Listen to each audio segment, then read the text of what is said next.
Nous sommes à 31 jours de l'extinction des feux du premier Grand Prix de la saison 2023 de Formule 1 à Bahreïn. C'est l'occasion, comme tous les ans, de revenir sur l'actualité de cette trêve hivernale, car depuis le dernier Grand Prix de la saison 2022, il s'est passé pas mal de choses.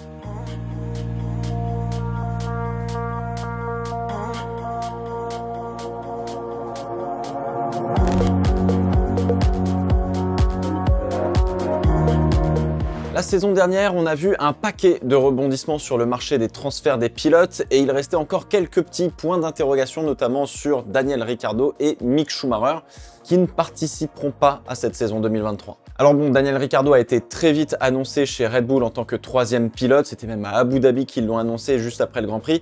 Il apportera de son expérience pour le développement de la voiture, probablement qu'on lui ferait faire pas mal de simulateurs et ce genre de choses.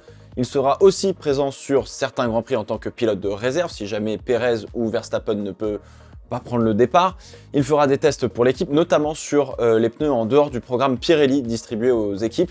Et puis bien évidemment, il va faire un certain nombre de roadshows, les fameuses démonstrations avec des F1 de l'ère des V8 que vous connaissez forcément. C'est du côté de chez Mercedes, rien que ça, que Mick Schumacher a trouvé refuge en tant que troisième pilote. Il va avoir un gros programme de simulateurs et de développement sur la Mercedes W14 de 2023 et il assistera à toutes les courses de la saison, un petit peu à l'image de ce qu'avait fait Esteban Ocon en 2019 pour tenter de retrouver un baquet derrière. Alors honnêtement, tant mieux, ça va donner à Schumacher un paquet d'expérience, d'être dans une équipe aussi pointue, d'apprendre des meilleurs qui en plus sont en difficulté depuis début 2022.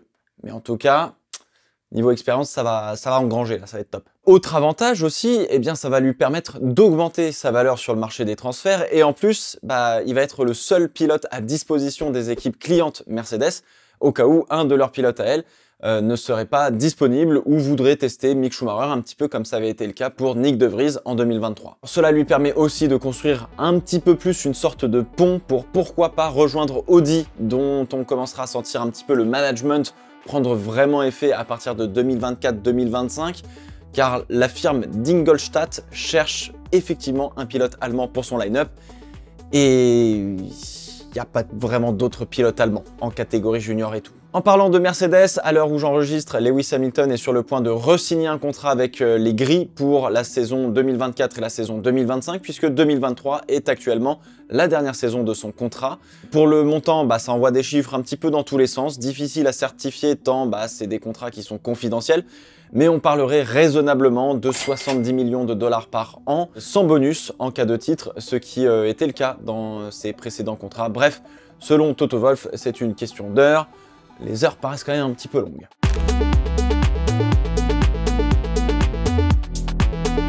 En parlant de Toto Wolff, parlons un petit peu des team principals, comme on dit en anglais, des écuries, car là où généralement c'est assez calme de voir des changements, etc., ou des transferts, cette intersaison a été là aussi très riche en rebondissements. Bon alors la rumeur courait depuis longtemps, Mattia Binotto a démissionné de l'équipe dans laquelle il a travaillé quasiment toute sa carrière. Alors oui, la Scuderia a fait des erreurs, beaucoup d'erreurs en 2022, mais il ne faut pas oublier qu'ils reviennent quand même de très très loin depuis fin 2019 et la fameuse affaire du débitmètre. Alors il y a clairement un problème de management ou de communication au sein de l'équipe. Est-ce que cela imposait un changement de leadership ?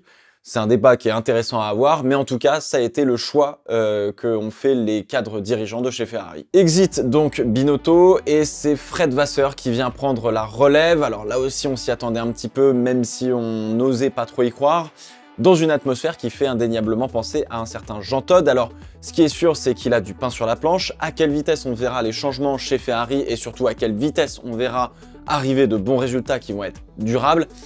Réponse dans les mois qui viennent. Dans tous les cas, la Scuderia doit trouver un nouveau directeur technique car Mattia Binotto cumulait les deux rôles depuis 2019, celui de mener l'équipe globalement et celui de donner la direction technique de la voiture. On parle donc de Simone Resta, l'actuel directeur technique de Haas, qui avait notamment dessiné sous les ordres de James Allison à l'époque et Mattia Binotto des Ferrari de 2015 à 2018 et en plus de ça, Simone Resta, il a un petit peu travaillé avec Fred Vasseur en arrivant chez Alfa Romeo, je crois que ça devait être 2018, quelque chose comme ça, ou 2019.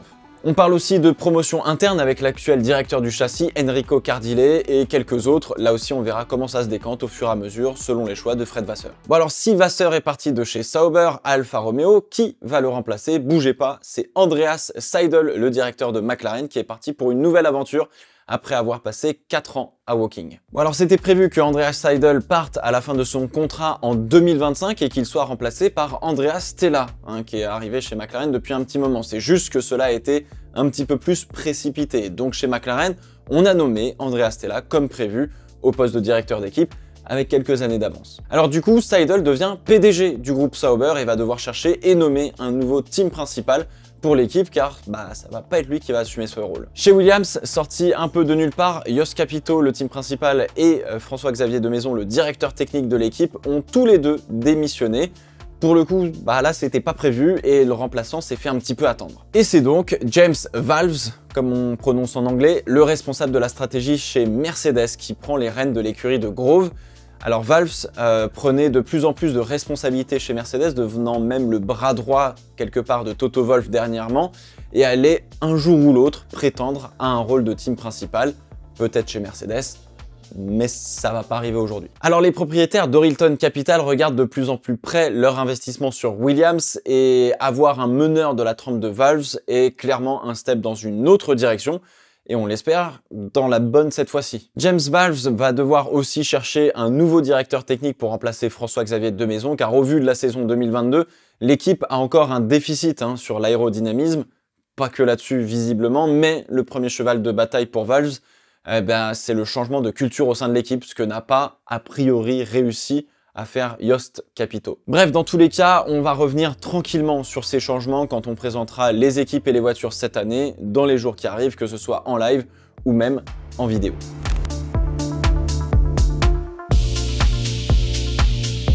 Dernière grosse actu qui a pas mal fait parler en ce début d'année, c'est la candidature d'Andretti et de Cadillac pour intégrer la Formule 1 en tant que 11e équipe pour les environs 2025-2026. Alors si d'un point de vue sportif, ça sera un plus pour les fans, plus on est de fous, plus on rit et on adore ça, d'un point de vue purement business, on rigole pas des masses, bien au contraire. Alors la F1 a énormément développé sa notoriété ces dernières années et donc la valeur de la F1 et des équipes a beaucoup augmenté.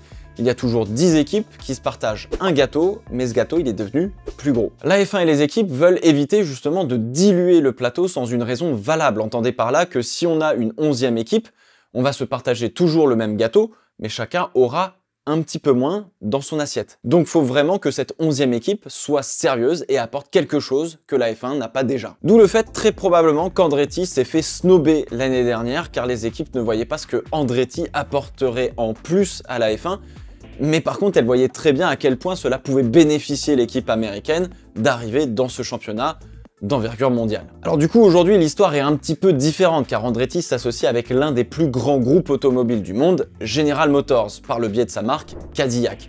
Et ce serait la première fois que le géant américain mettrait les pieds en Formule 1, ou les roues, ça dépend, ayant toujours eu un petit peu d'intérêt pour la discipline dans le passé, mais pour y entrer, ils n'ont jamais eu vraiment la bonne opportunité pour vraiment s'y lancer dedans. Alors là, oui, effectivement, avoir l'un des plus gros groupes automobiles sur la planète dans la catégorie reine du sport auto, ça apporte de la valeur au plateau et à la Formule 1. Qui plus est, quand la stratégie de General Motors est de pousser Cadillac à devenir une marque plus globale que d'être cantonné au marché américain.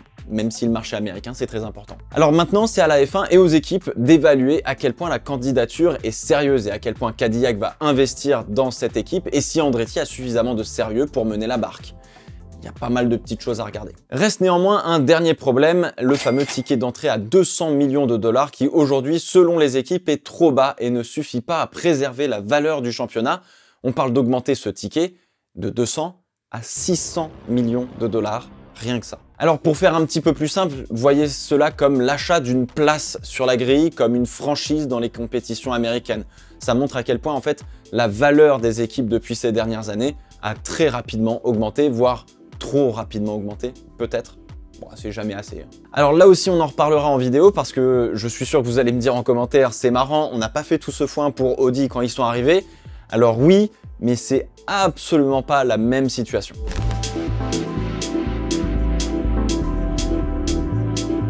Allez, on termine avec quelques dates de calendrier. Le GP de Chine ne sera pas remplacé, même si on parlait de Portimao ou de la Turquie, encore une fois. Ça engendre trop de complications pour la logistique, pour les équipes, donc on part pour une saison à 23 Grands Prix avec un gros break de 4 semaines dès avril. Ça reste un calendrier quand même record pour la Formule 1. À part As qui va probablement dégainer en premier sans prévenir, comme chaque année on connaît toutes les dates de présentation des équipes et des voitures. Encore une fois, on verra qui présentera le vrai modèle, qui prendra part à la saison et qui présentera seulement un chocard, comme on en a eu quelques-uns l'année dernière. Alors comme chaque année, on regardera tout ça ensemble en live et je vous ferai une vidéo par équipe. Dernière date, les essais hivernaux qui seront à Bahreïn une semaine avant le début de la saison et qui seront diffusés en intégralité comme d'habitude sur la F1 TV.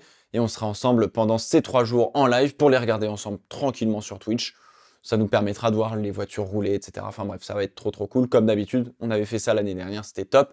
D'ailleurs, le vendredi 24 février sort la saison 5 de Drive to Survive sur Netflix pour ceux qui veulent.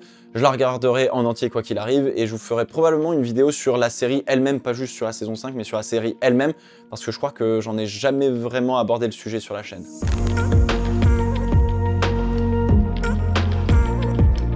Allez, petit bonus avec les Français qu'on verra en FIA F2 et FIA F3. Théo Pourchaire va disputer une 3e saison de F2 chez ART et il aura comme coéquipier Victor Martins.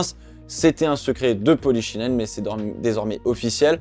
Et on retrouvera aussi Isaac Adjar chez Hightech dans l'antichambre de la F1. Alors pour l'instant, on n'a aucun Français de confirmé du côté de la FIA F3, à voir ce que ça donnera. Donc s'il y a une catégorie pour regarder des Français, bah pour le moment, ça va être la F2. Voilà, on va s'arrêter là pour les actus de cet hiver. Vous avez l'essentiel de ce qu'il s'est passé, sauf grosse info de dernière minute que j'ai pas pu traiter.